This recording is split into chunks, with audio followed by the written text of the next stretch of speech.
Hello, my wonderful friends. Welcome back to r/ProRevenge, where you'll hear stories about people getting what they deserve. My friends, I hope you're having an awesome day today, and in this episode, there's going to be two stories of revenge. The first is a pretty long story, and one that I really enjoyed, and it's about a mother getting some revenge on her kids for not cleaning up their bedrooms. Guys, we've all been there, right? And the second story, OP gets hired by a shady auto repair shop, who uses her and then tosses her to the curb, and she comes back with a vengeance. My friends, I do hope you stay for the two stories today and hit that subscribe button for future tales of revenge. Let's dive in. Sit back, relax, because my mother can break your back. This is entirely true. She's a chiropractor. Let's take a look back. Way back to the time of the first stirrings of the Y2K bug, where people believed that the world was going to end because the computers were going to hit 00 when the year 2000 came around. It was almost the summer of 1999, and I was just a twig of a child, mostly gangly limbs and big eyes, and all of 11 years old or so. Now, my mother remarried a man who we'll call Roger, who was an army sergeant when I was about 8 years old. He delegated all forms of discipline to her when it came to punishing us on a whole. So due to her working long 13-hour days to support us, and the lack of allowance for doing chores because, let's face it, 6 kids tend to run you dry if you try to keep up with it all, we, the children, started slacking off.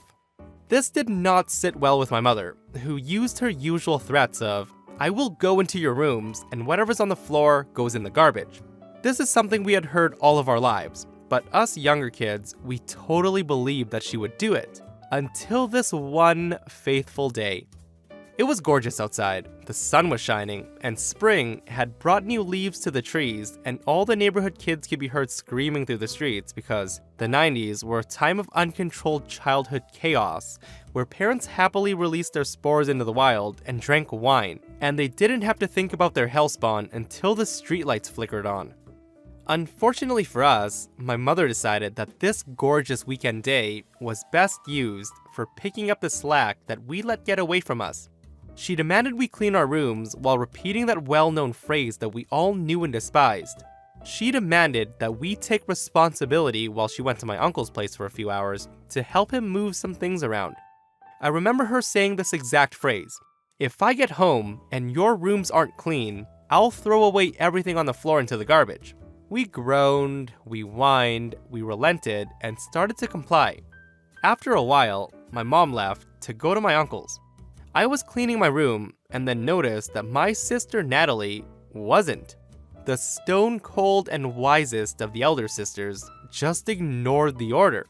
Her and my older sister Amanda shared a room, practically having one side of the upper floor, which had a wall knocked down and renovated into almost a mini apartment all to themselves. And at the all-knowing age of 13 and 15, they both decided that they had better things to do that day than listen to our mom. Amanda left to go on a date with her boyfriend, and Natalie sat in her room on her computer. When we, the younger kids, started bugging her, shocked at her audacity, my sister Natalie said these words. She said, "It's not like she's actually gonna throw all of our stuff away. She paid for all of it. She's not just gonna toss it out because that's a waste of money. This is a home. It's not a prison. She's not the warden, and we don't have to do what she says." She left us standing there with our puny little minds blown. What? We didn't have to do what Mom said? Is that even possible? My younger sister Kate and my brother Lou took this at face value and immediately took off. We all had friends waiting outside for us, and they didn't have time to waste cleaning their rooms on an empty threat. Lou, only 7 years old, was a little more hesitant, but was easily distracted as I was, and we ended up playing for the rest of the day, totally forgetting about our worries until dinner time. Mom came home to see that nothing was cleaned and clearly upset at us, but she hasn't spoken a single word. Silence. Dinner was quiet, awkward. Mom was pissed that the house did not get cleaned, and Roger was ready to lay his hammer down at my mother's command. The interrogation went as expected, and Kate, our more expressive sister, who had a little bit of Ralph from the Ninja Turtles personality, blew up at my mother and said, "This is a home, Mom, not a prison, and it's my room." With this, dinner was concluded, and Kate stormed off. Mom went quiet with the most devious smile ever and just asked us all if we felt this way. My elder sisters agreed immediately, not caring because, teenage angst, and we the younger kids slowly nodded at their insistent stares. Mom says, "Oh, okay, I see." And that was that. No punishments, no scoldings, no groundings, and the rest of the weekend went without a hiccup. We thought to ourselves, Natalie is a genius. This is a home, Mom, not a prison. We should have said this a long time ago. We should have known that something was up. Monday morning, Mom was still downstairs when we woke up, made us all breakfast, and then sent us all off to school, which was unusual because she usually woke up before us and left by the time we finished brushing our teeth. We then wouldn't see her until dinner later in the day. But today, she made us a big breakfast with all the fixins. Bacon, pancakes, hash browns, and hinted at a surprise for us when we got home from school. She then kissed us goodbye and sent us happily out the door.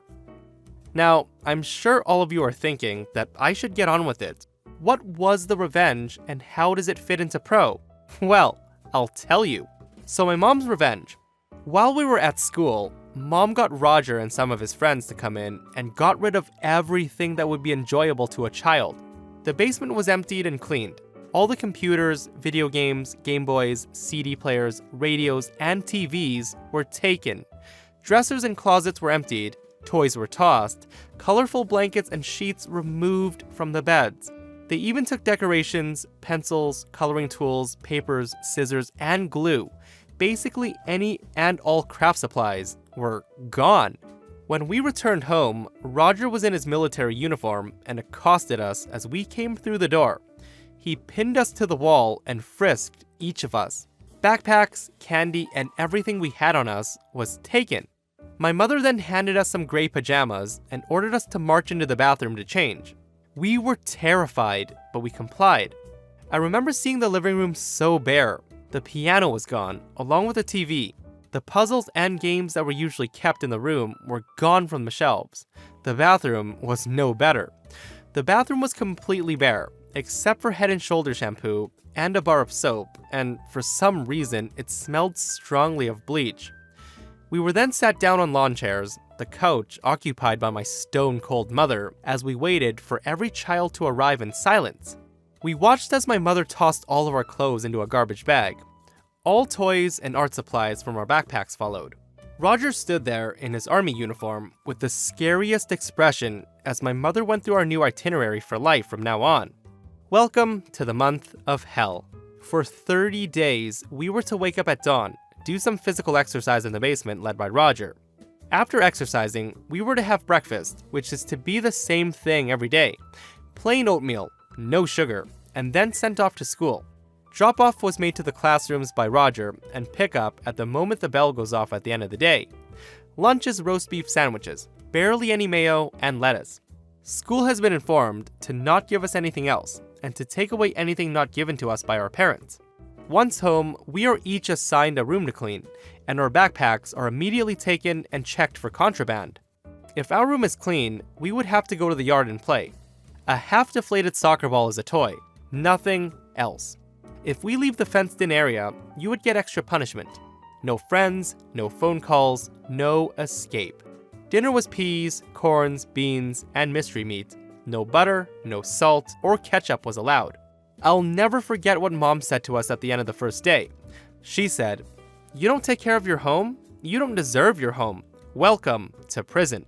For the next month, homework was done at the table. The use of pencils and paper was regulated, and inventory was counted. Bedtime was 6 o'clock, lights out at 7. If you left your bedroom after that for any reason, extra exercise the following day.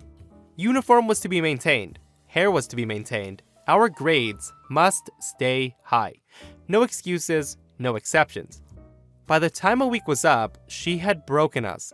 Natalie and Amanda stayed stubborn, but even they broke by the second week. Then came the appeals. If you want release, write us an essay on why you think you're ready to return to, quote, society. We would then have an interview to determine leniency. By the end of the month, we were ready to do anything my mother asked us to. On day 31, While we were at school, Roger came into our rooms and dumped garbage bags upon garbage bags onto the floor. All of our previous belongings were marked with our names. When we got home, Mother then told us, "I'm leaving for a few hours. When I come home, whatever's on the floor goes in the garbage." We cleaned up fast, and we never ignored our chores again. This has to be one of my favorite revenges I've ever read. The child inside of me would have been crying at how freaking unfair this was, but as an adult, I totally understand. So, reading through some of the comments of this post, a lot of people actually disagree with what the mom did, saying it was too harsh and she crossed the line into abuse. I personally think it was a fair revenge. OP's mom and my mom would have been best friends. So, guys, leave a comment below to let me know what you think. Was the revenge fair, or did she cross the line on this one? This happened a few years ago, and it still makes me giggle with glee to this day. I'm a 34-year-old female who's always been a bit of a tomboy. I like cars, sports, and reptiles. When I was 25, I wanted a career change and finally follow my dream of working in an auto repair shop as a painter, like my father always did. To start my education, I needed to already have a job at an auto repair shop as an intern. So I searched and called a lot of companies to see if they had spots. There were literally several companies that laughed at me because, quote, "There's no place for a woman on the work floor." Disheartened, I tried one final company who said he'd take a chance with me, and I was thrilled. I was promised lots of opportunities and a steady job after graduation. I started a week later, and the first 2 weeks were awesome. I learned a lot and was promised even more room for advancement. He promised I would have 2 to 3 hours a week of private time with a resident painter for practice. Soon after, though, it went downhill. The owner had a bid on a contract to restore underground containers. It was my job to hand sand them down, put sealant on the edges, and prepare them for painting. Tedious work, but I did it diligently. Never once complained, and the promised practice time never happened. After a while, all I did, day in and day out for 8 hours a day, was sand down underground containers. By the end of the day, my hands and wrists were numb from the vibrations. After several months, the contract with the city ended, and I hoped my promised practice time would come. But it didn't. I was given jobs that had nothing to do with my education. I was told to do jobs that a contractor should do, like put rebar in front of the windows, repair sliding doors, repair walls, and other small things. Basically nothing to do with my desire to become a painter. After 6 months of doing literally nothing that I could count to my education, my boss called me into his office. He told me that he was fed up with my attitude and he made a mistake hiring me. I was fired on the spot. I was heartbroken and cried the whole way home. I didn't get it. I put 110% into my job, working hard. I was always on time and staying late if needed and never complained. I didn't understand what happened and was feeling down for a while. When the time came that my final paycheck should come in, nothing happened. A week after it was supposed to come in, I called, but was told not to complain and it would be transferred shortly. 2 weeks later, still nothing. I called again and got a very irate boss on the line, cussing at me and calling me things I will not repeat here. I was fed up and contacted my lawyer. Now here comes the revenge part. In my country, there's apparently a few laws that my boss broke, without me even knowing about them. First, you're not allowed to fire somebody without a cause. You need to document bad behavior and give the employee a write-up. After 2 write-ups, you're allowed to terminate. My boss never did this. Unlawful termination can end in a fine, and the employee has the right to get as many monthly pays as the employment contract would have continued if the employee wasn't terminated. I had a right to another 6 months of pay. Second, you must pay the final paycheck within a week of termination. We were now going on week 4. After the first week, an employee is entitled to compensation up to $100 per day of not receiving their paycheck, meaning now I was entitled to at least $2,100 extra pay. My lawyer sent a letter to my boss stating that we would be pursuing legal rights. He didn't respond. A week later, we sent another letter increasing the compensation for late payment as we went. After a month of my lawyer not getting any response, suddenly I received my pay. No compensation, nothing, just basic pay. My lawyer recommended going to a small claims court, so we did. My boss didn't even show up in court. but he sent a statement through his lawyer saying how I was a terrible employee, blah blah blah. However, he had no proof whatsoever, but I did. I had my performance reports from 1 month into employment and 4 months into employment, and they were stellar. The judge saw right through my boss's lies and awarded me 6 months of pay, which is $14,000, 4 months of late pay compensation, about $12,000, legal fees, $3,000. I was paid the same week. He was then charged with a fine for violating employment laws, and he had to pay $50,000. This resulted in the Employment Bureau investigating the company. They discovered the building that I worked at was unsafe. The foundation was unstable, the walls were crumbling and tilting, and he was told to make repairs, or they would close him down within a month.